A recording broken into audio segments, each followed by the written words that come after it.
बोला बोला बोला। हाई दिन रात बस कैसे धरई बा तो कुल काम हो जाई। अरे थ्रेसर ना धरक ट्रैक्टरवा वाला भगाए दे से कहाँ से आई। और देखा पर कसवा भी लाइन लगैले है। रात भर सैया हमर बढ़े टेम्परेचर गर्मी होई। हाँ हमारे चिंता बहुत हो जाला।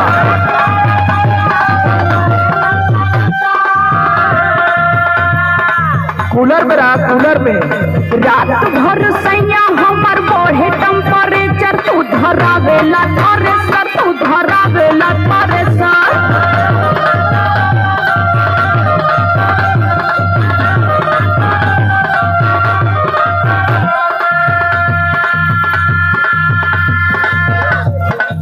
अरे 4 दिन का लहार बाहर है, कमा लेवे थे कुछ नहीं तो भाई नवमी का मेला आ जाए तो लघु प्याज मती मुंह बनावे तब तो कुल चीज चाहे लगी। दुनिया भर का माप पलले ही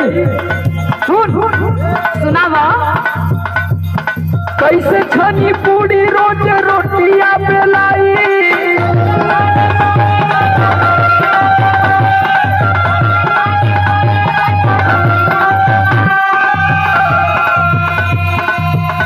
अरे कैसे छनी पूरी रोज रोटिया बेलाई। खाना बेला ना हिलाई दाना बेला ना हिलाई।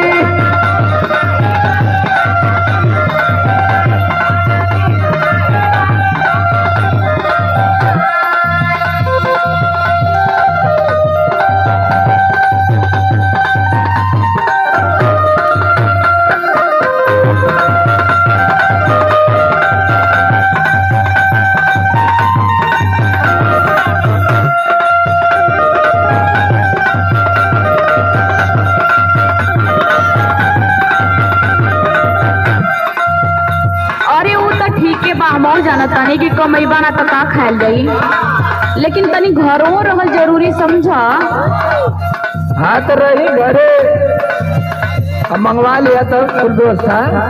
सुना सुनावा।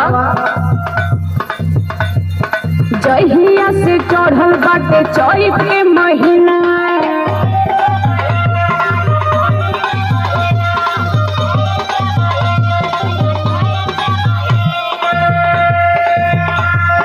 सुतेला ना घरवा बोलमा एको दिना। तनी घरों रहे सीखो। हाँ बरबर सूत के बुखारी है। जहिया से चढ़ल बाटे चैत के महीना सुतेला ना घरवा बोलमा एको दिना। दाबी दाबी तकिया भी बोर जाला ने चार। अरे टीवी देखा कर बदली टीवी।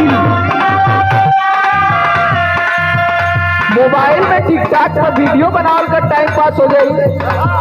देखा थी कुल मेहरारू बनावत थी। हमरे ना आवेला हो। यह खाली तोरे ना वाला।